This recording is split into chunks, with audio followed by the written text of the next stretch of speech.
Good morning guys! Dito tayo ngayon sa Terminal 2 ng NAIA.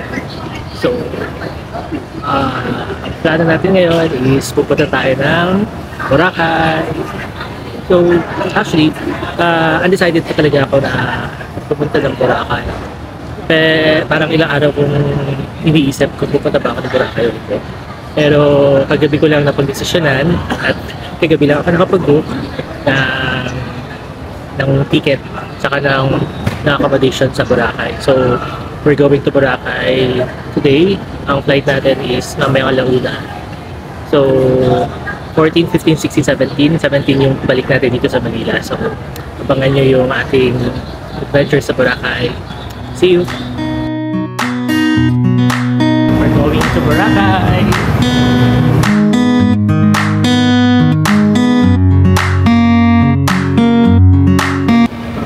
Hello guys! Ngayon na dito na tayo sa port. From airport going to the port, provide ka ng van ng 100 pesos. Pero kung gusto mo naman i-avail yung from airport, tapos dire-diretso na hanggang dun sa ihahatid ka nila dun sa tinutuluyan mo, nasa 1,000 plus yun. Pero yung in-avail ko is yung 100 pesos lang. From kung nandito na ako sa may port, may dalawang option ka na pagpipilian, either from port hanggang sa tinutuluyan mo, nasa 500 pesos yun, ihatid ka na nila, or hanggang port to port, nasa 300 plus. So ang in-avail ko is yung 500 pesos kasi para dire-diretso na, hindi na ako magantay pa. So ngayon, lalarga na tayo.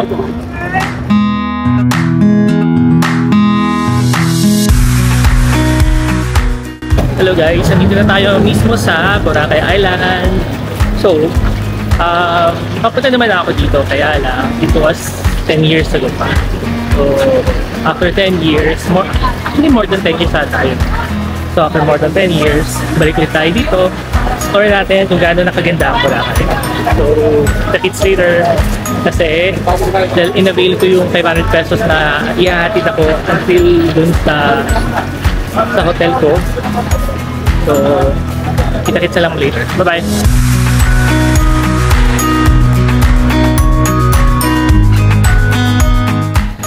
Magandang hapon guys!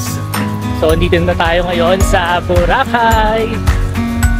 Hindi siya ganun ka-crowded ngayon kasi Sunday, maraming mga turista, local and foreigner na nagsisiuwian na start kanina umaga. So hindi ganun ka-crowded ngayon. Pero marami pa rin namang mga tao. Lalo na pag lumubog na kapag magsa-sunset na, maglalabasan lahat ng mga tao dito. Maganda yung Boracay. Sobrang ganda. As in sobra. Kasi di ba nakatira ako sa ibang bansa na walang binatbat walang binatbat yung beach doon.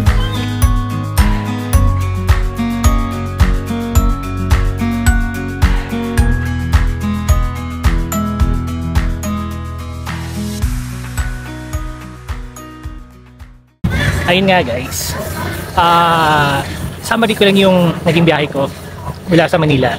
So, etong Boracay ko is kagabi lang ako nag-decide na mag-Boracay on the spot. So, ang nakuha kong plane ticket is 5,000 plus, 5,200. Balikan na yun. From Manila to Boracay, Boracay to Manila. And then, kagabi lang din ako nakapag-book ng accommodation ko dito sa Boracay.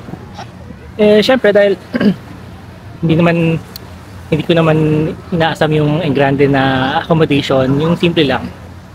So, nakakuha ko ng for 3 nights, 4,000 plus. That's the total na stay ko dito. And then, nung dumating ako dito sa Boracay Airport, dito sa Katiklan Airport, paglabas mo mismo ng airport, meron ng mga nag-aantay ng mga van doon. Doon ka na rin magbabayad. May dalawang option, either from airport to port, which is 100 pesos lang ang babayaran mo, or pwede mo namang i-avail yung kanilang airport hanggang sa accommodation mo. Kaya lang mas mahal siya, nasa 1,000 plus. Eh, sayang naman yung pera, kailangan magtipid. So, ang in-avail ko is from airport to port, which is 100 pesos. Then pagdating sa port, may dalawang option to ulit na pwedeng pagpilian. Yun yung ihahatid kanila from port to port, which is 300 plus, 375 ata yun. Or from port hanggang ihatid kanila hanggang sa accommodation mo, which is 500 pesos. Pero yung 300 plus is pagdating mo dito sa port dito sa Boracay, magano ka na lang, magpa-private na tricycle papunta sa accommodation mo. Ang sabi nila is nasa 30 pesos daw per head ang sakay. Pero kapag gusto mong solo mo yung tricycle is nasa 225 ata yung babayaran mo. Ayun. Kaya lang, sa hindi inaasang pangyayari, pagdating dito sa Boracay, brown out pala buong isla ng Boracay. Kaya pala lahat ng hotel dito is gumagamit ng generator. Kasi nagtataka ako bakit ang ingay, kasi maingay talaga. Yung pala naka-generator sila. Sinabihan na ako nung maghahatid sa akin dun sa accommodation ko na brown out daw buong isla. Kagabi pa raw to na nangyari. So naka-generator lahat. Kaya lang unfortunately yung accommodation ko nag-overheat yung generator. Kanina umaga nag-overheat, so walang generator ngayon sa accommodation ko. Pero sabi nila ongoing naman daw na inaayos yung generator. Hopefully sana okay siya mamayang gabi, kasi syempre sino ba naman gusto matulog na sobrang init, kaya kami nagbakasyon dito sa Boracay, di ba? Para makapag-relax. So anyway, maganda yung Boracay. Sobrang ganda. Kahit na siya, commercialized. Ang gusto ko dito sa Boracay is yung napaka-pino niyang buhangin. Sobrang pino niya talaga. Kasi dun sa pinanggalingan ko na bansa, dun saan ako nag-work, huwag na natin sabihin. Hindi ganito kaganda yung sands. The best pa rin talagang ang beach sa Pinas. Kaya, samahan niyo ako sa adventure ko dito.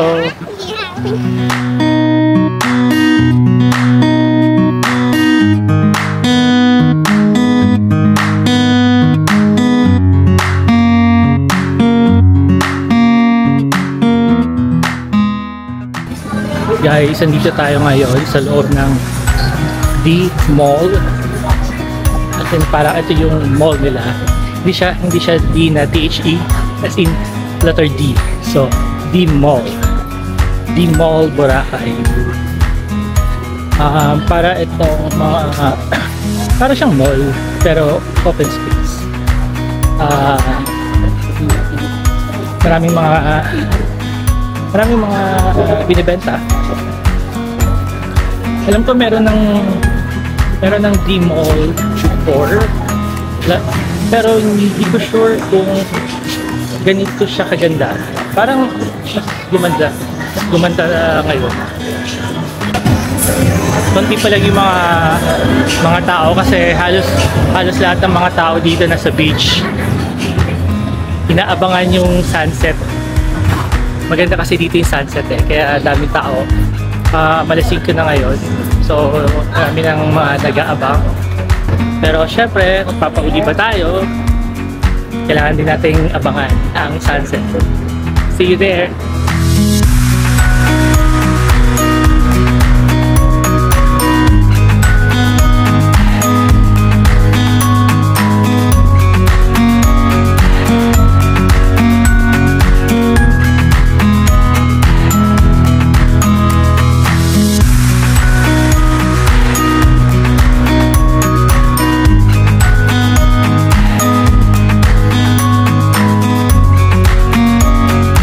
dumadami na yung mga tao.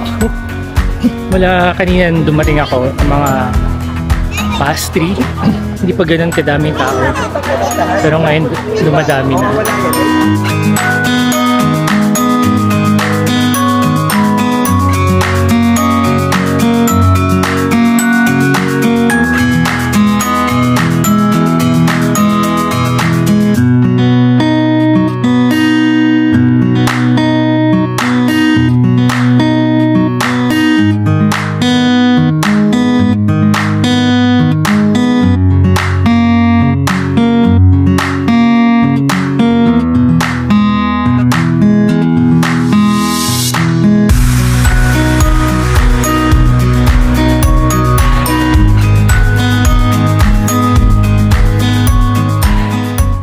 Grabe ito, nakakamiss yung sunset dito sa Pilipinas.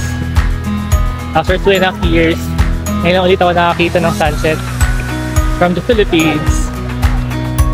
Alam nyo, kahit na napakadaming mga establishment na dito sa Boracay, marami ng mga turista, marami ng mga tao, actually overcrowded na nga siya. Pero, ang kinatutuwa ko dito is eto, yan, napakalinis na dagat, napakagandang buhangin, nako, walang ikakatulad tong ganda ng ganda ng beach dito sa Pilipinas. Sobrang ganda, tingnan nyo naman ang buhangin, pinong-pino. Pero kahit na wala na yung araw, ganda pa rin. Sobrang ganda pa rin. Mamaya, check natin kung saan dito may mga party. Actually, ang gusto kong subukan dito is yung yak party. Yung yate ba? Nagpo-party sila sa yate. Isa yung mga sikat ngayon eh. Susubukan natin one of these days bago tayo umuwi ng Manila. At bago tayo umuwi ng Ireland.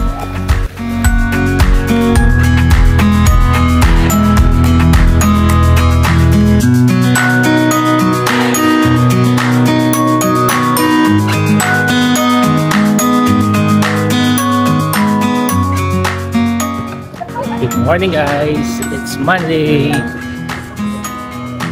Sobrang ganda ng beach dahil konti lang yung mga tao saka sobrang puti ng sands. Tingnan nyo.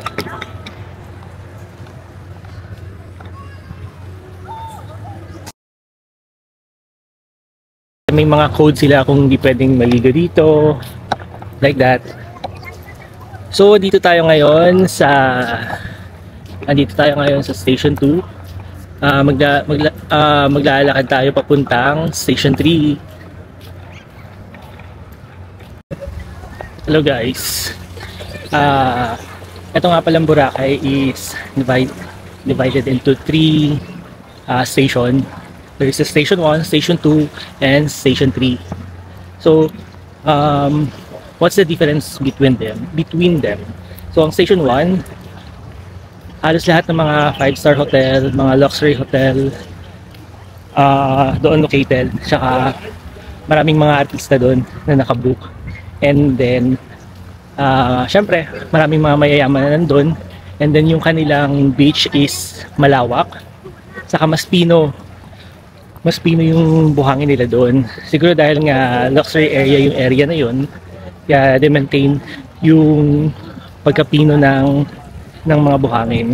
Saka sobrang laki ng area nila doon, ng beach nila.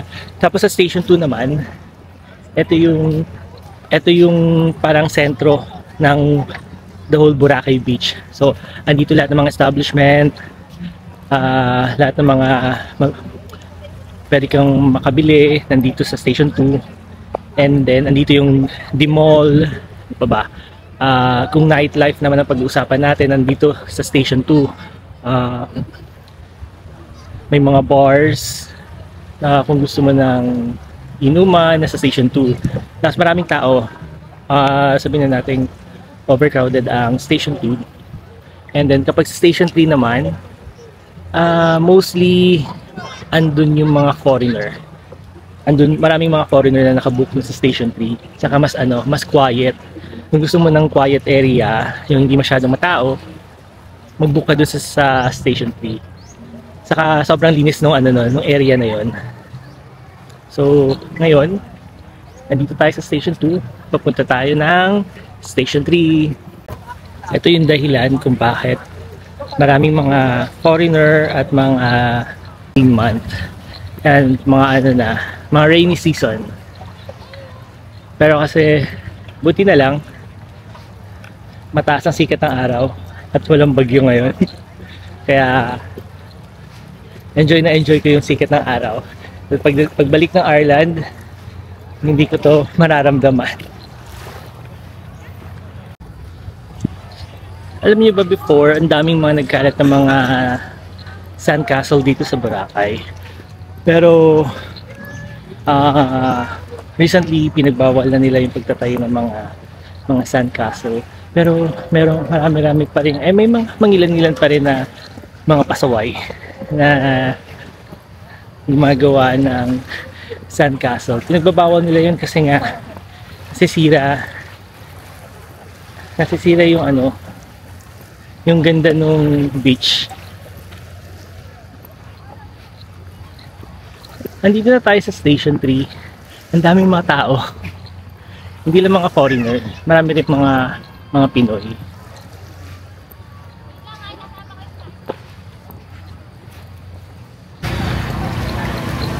Grabe, sobra ko talaga na-enjoy maglakad dito sa beach.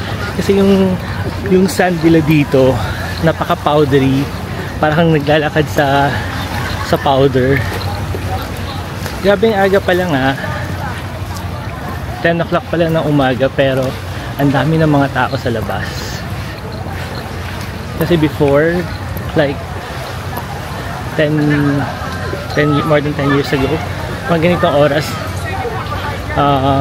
hindi pa masyadong maraming tao sa labas kasi nga takot sa araw. Pero ngayon ang dami na nasa labas. Kasi sobrang ganda nung beach. Sobrang worth it talaga yung pagpunta mo dito. Naalala ko before nung nandun ako sa Ireland, summertime, siguro mga June or July yon. So ang daming mga nagpupunta ng beach doon. So naki-join din ako ng beach. Pagtalong ko sa dagat, siguro wala pang 5 to 10 seconds, umahon na ako kasi sobrang lamig ng dagat. Para siyang para kang nasa loob ng refrigerator sa sobrang lamig ng dagat. Pero dito, masusulit mo yung dagat. At tulad nito, pinagbabawal na nga to, pero gumagawa pa rin sila. So sa mga kaibigan natin na nandiyan sa Ireland, mga Pilipino, huwag niyong kakalimutan pumunta dito sa Boracay. Kasi kahit na maraming tao at marami ng mga establishment dito sa tabing dagat, sobrang ma-enjoy niyo pa rin yung linis, crystal clear na dagat. Guys, nandito na ako sa Station 3 dito sa Boracay. Nagulat ako kasi marami na rin palang mga establishment dito sa Station 3. Dahil before, like more than 10 years ago, parang nabibila lang sa mga daliri mo sa kamay yung mga hotel dito. Saka yung mga hotel dito hindi ganun kilalaki. Pero ngayon, sobrang ganda. Ang lalaki ng mga hotel na dito sa Station 3. And then, dun nga pala sinabi ko kanina na bawal yung pagtatayo ng mga sandcastle dito at maraming mga pasaway kanina. May mga pasaway kanina. Bawal nga naman talaga, bawal nga yung pagtatayo ng mga sandcastle, pero napansin ko meron lang palang mga lehitimong mga sandcastle maker. sila lang yung pwedeng magtayo ng mga sandcastle dito. So meron silang association, so they're called Sandcastle Maker Association of Boracay. So sila lang yung pwedeng gumawa ng mga sandcastle dito. So yung mga hindi part ng association, bawal sila. So maganda naman kasi para may limitation lang talaga yung paggawa ng mga sandcastle, kasi ang pangit kasi tingnan kapag kung saan na lang may mga nakatayong mga sandcastle dito. At mura lang yung pag-picture doon. Syempre, kung magpapa-picture ka doon, kailangan mo magbayad. So mga nasa 20 pesos lang per picture, ay per head.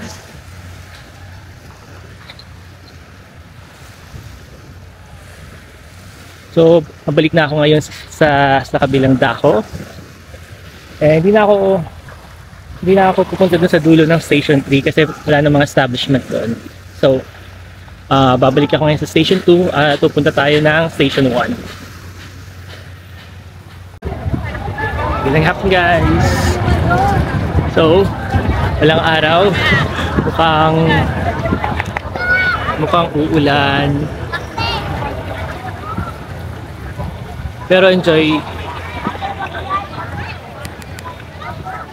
Pero kahit walang araw, dahil mga Pilipino tayo, mas na-enjoy natin ang beach ng ganitong walang araw. So ang daming mga tao ngayon dito sa labas dito sa may beach. Check niyo kung gaano sila kadami.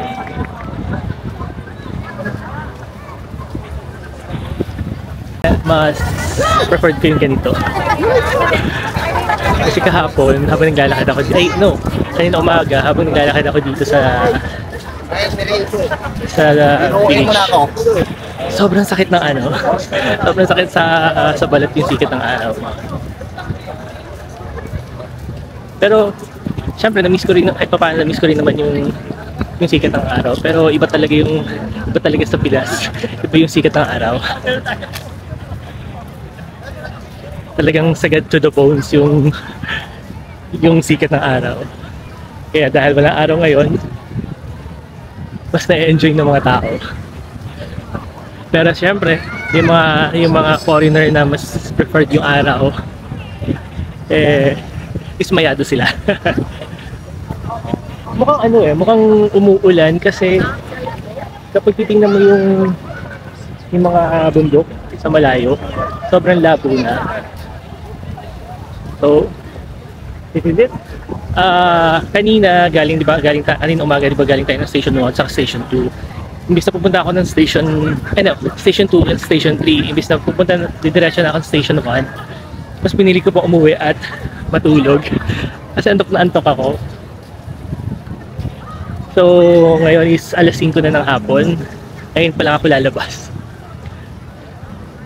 So pupunta tayo ngayon ng Station 1. So, ang sabi kasi is may place doon na maraming mga turistang pumupunta. So try natin pumunta ngayon doon. Pero actually gusto ko talaga magtampis ako. Kasi walang kaaraw-araw. Pero bukas kasi meron tayo tomorrow meron tayong activities, island hopping. So magsa-start ang ating island hopping ng alas 8:30 ng umaga. So abangan nyo.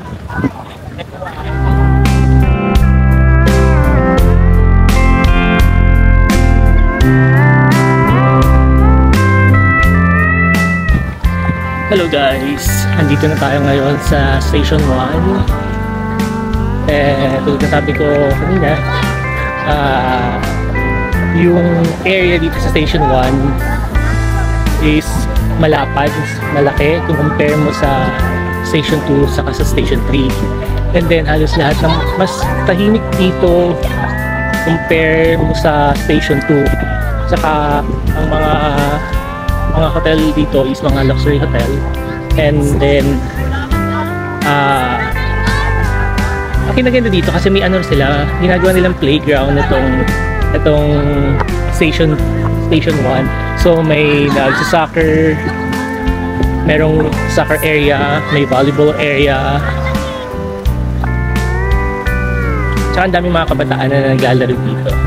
Although mostly ng mga nakatira dito na mga nag-check-in, I mean yung mga nag-check-in dito is mga mayayaman.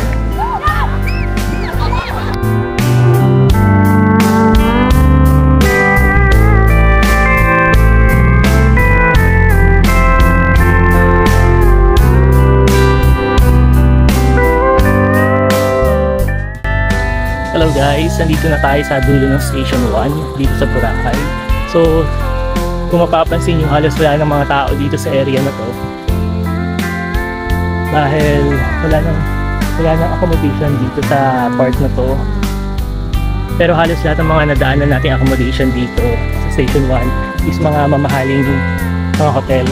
Siguro, pinakamura na yun siguro yung 12,000 per night. Pero swerte mo kapag nakaka ka ng 12,000 kasi usually nasa 15,000 and above per head per night yung accommodation dito.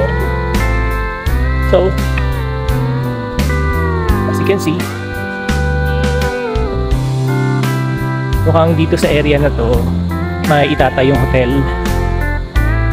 Ongoing construction na sila. Pero sana hindi nila masira yung paligid. And dito, maganda itong place na to.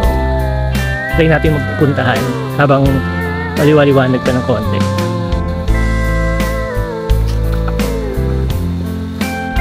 Actually, nakalimutan ko anong place, ano yung pangalan ng place na to. Nakita ko lang siya kanina habang tumitingin ako sa TikTok.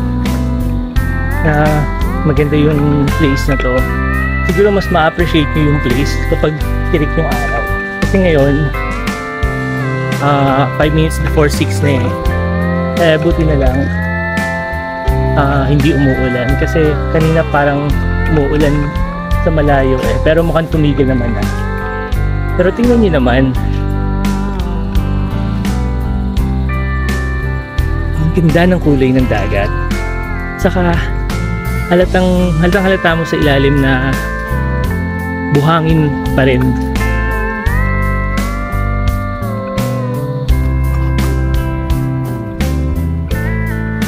Oh, sobrang ganda. Napaka-private ng area. So pwede kung ayaw mo lang sa mga matataong lugar, pwede kayo pumunta dito. Ayan mo, sobrang ganda mo talaga.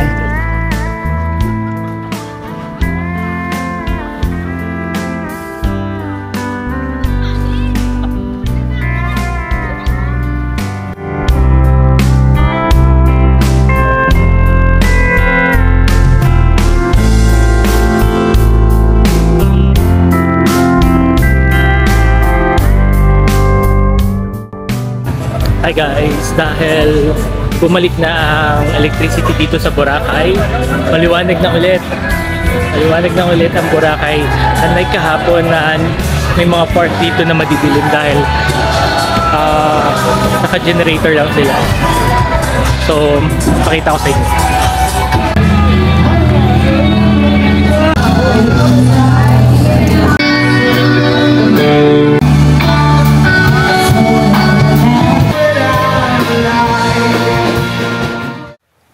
Good morning guys. Today is the 16th of September, so it's Tuesday. Pagising ko kanina umaga, pagsilip ko sa veranda, tinutuluyan ko, umaambon. Walang kaaraw-araw. Tingnan nyo.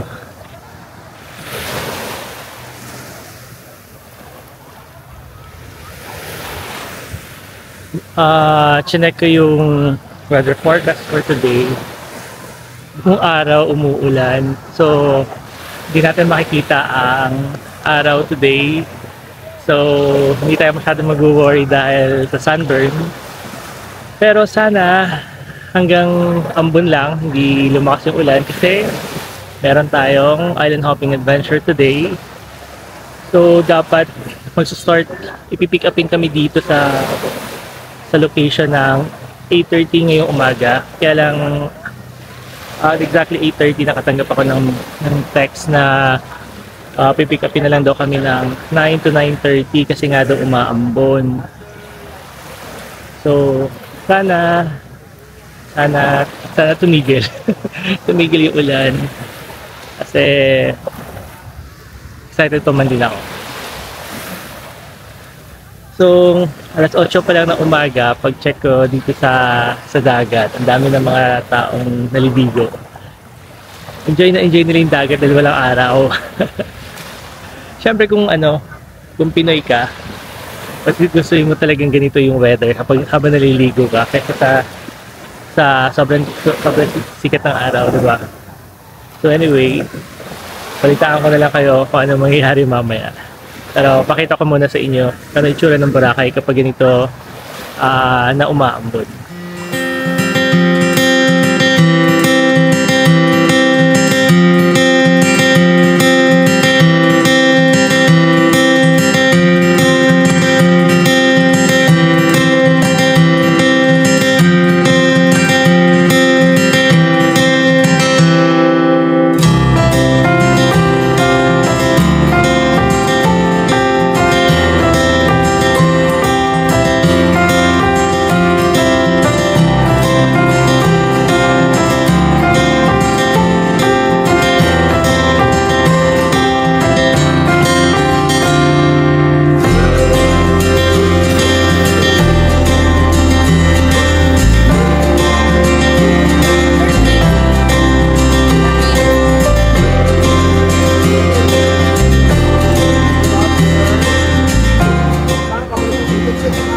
Hello guys! Andito tayo ngayon sa Puka Beach.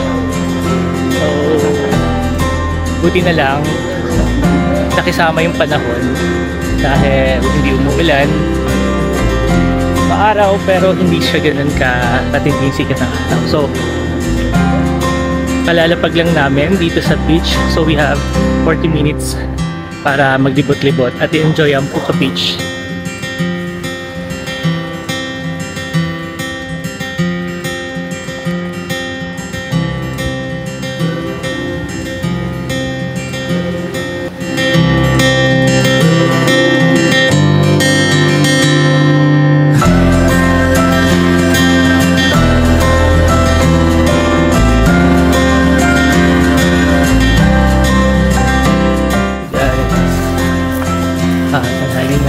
Diretso na kami sa lunch namin.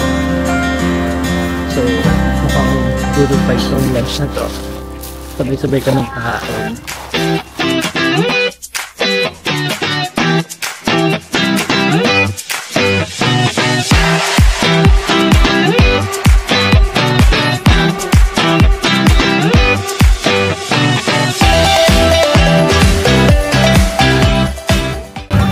Hello guys!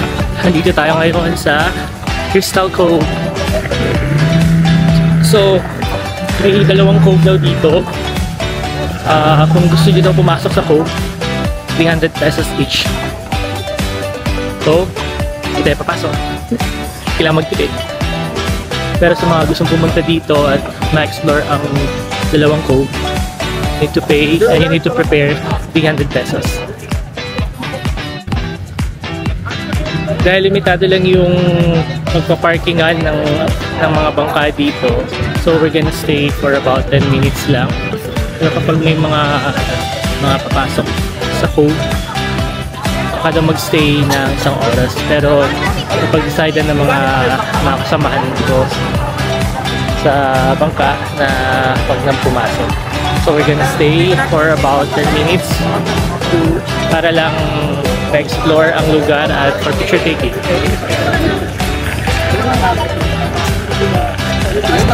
Kahit yung mga foreigner ayaw nang pumasok sa loob ng cove, siguro pagod na sila. Ito na yung last destination namin sa Crystal Cove. Pero meron pang isa dapat. Ito yung helmet diving, pero hindi ako kumuha ng helmet diving. Kasi na-experience ko na siya before. Nag-helmet diving kami dito sa Boracay.